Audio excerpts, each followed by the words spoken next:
Now, what do we got to do? Because let's be, and Sarah's right, people's intimidation on this issue is not defined by just Republicans. There are Democrats intimidated by this issue. Wrongly, but intimidated, and they think their politics and their community is such that they can't do this. The truth is, what we need again to get moving on this legislation is put together a crime strategy like we had before, which is why we passed the bill today on the cops, putting money back into putting police officers on there, getting voices for change, and then making sure that we have a president, I cannot put my partisanship aside, a Democratic president, who will take that office and use it to protect the streets and the kids that grow up on those streets, and make sure that we once again have an assault weapon ban, a Brady bill with the full force of the law on the land, because we need somebody in the Oval Office that moves this Congress. We had an election about change. People are clear about the special interests. They are tired of that gridlock that special interests cause in Washington. And I think the most simple thing we can do, and we've got to make this a #1 issue as a test vote and then take it into the election, that is, if you are on the no-fly list because you are known as maybe a possible terrorist, you cannot buy a handgun in America.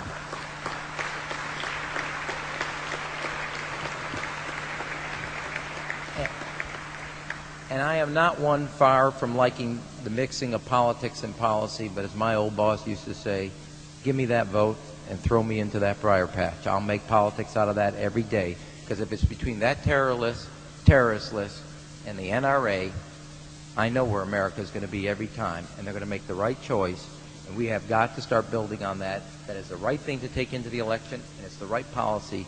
But if you're on that no-fly list, your access to the right to bear arms is canceled, because you're not part of the American family. You don't deserve that right. There is no right for you if you're on that terrorist list. That should be #1 in what we do. Did I just hear that little vile tumor of a human, that wretched pivot man for the corporate penis, say that he wants to make it illegal for everybody who gets on a terrorist no-fly list to be able to carry a gun? Oh my God!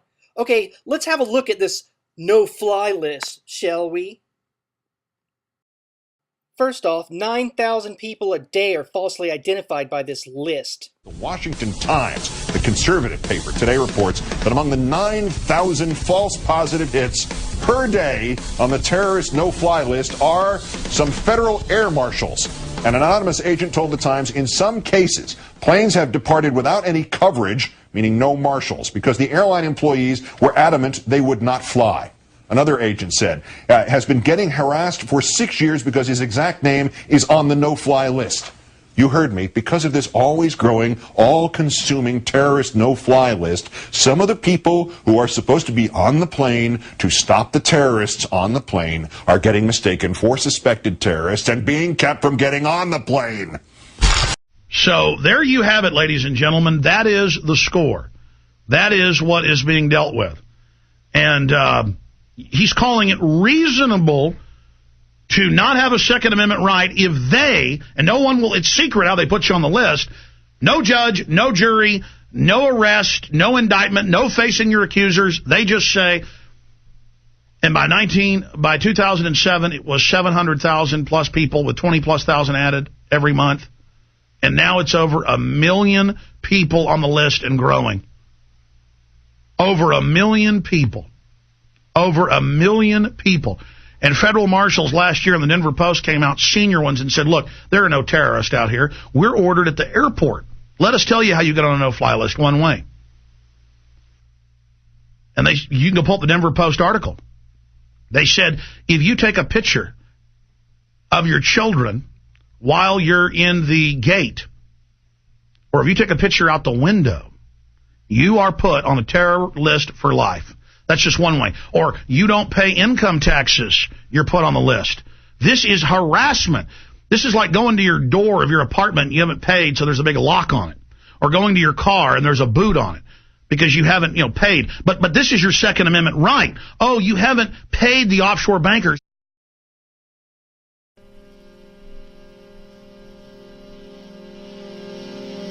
My life is measured by this glass, by all those little sands that through pass. See how they press, see how they strive, which shall with greatest speed and greatest quickness fall. See how they raise a little mount, and then with their own weight do level it again. But when they have all got through, they give o'er their nimble sliding down, and move no more. Just such is man, whose hours still forward run, being almost finished ere they are begun. So perfect nothings, such light blasts are we, that ere we are aught at all, we cease to be. Do what we will, our hasty minutes fly, and while we sleep, what do we else but die? How transient our joys, how short their day, that they creep on towards us but fly away. How stinging are our sorrows, where they gain but the least footing, there we will remain. How groundless are our hopes, how they deceive our childish thoughts, and only sorrow leave. How real are our fears, they blast us still rend us, still with gnawing passions fill. How senseless are our wishes, yet how great, with what toil we pursue them, with what sweat, yet most times for our hurts, so small we steam, like children crying for some mercury. Escapes for marriage, yet his fickle head knows not what cares wait in the marriage bed. This vows virginity, yet knows not what loneliness, grief, discontent attends that state. Desires of wealth and others' wishes hold, and yet how many have been choked with gold. This only hunts for honour, yet who shall ascend the higher, shall the wretched fall. This thirsts for knowledge, yet how is it bought, with many a sleepless night and racking thought. This needs will travel, yet how dangers lay, most secret ambuscados in the way. These triumph in their beauty, though it shall, like a plucked rose or fading lily fall. Another boasts strong arms. Alas, giants have by silly dwarfs been dragged unto their grave. These ruffle in-reach silk, though never so gay. A well-plumed peacock is more gay than they. Poor man, what on? A tennis ball of error, a ship of glass, tossed in a sea of terror, issuing in blood and sorrow from the womb, crawling in tears and mourning to the tomb. How slippery are thy paths, how sure thy fall, how art thou not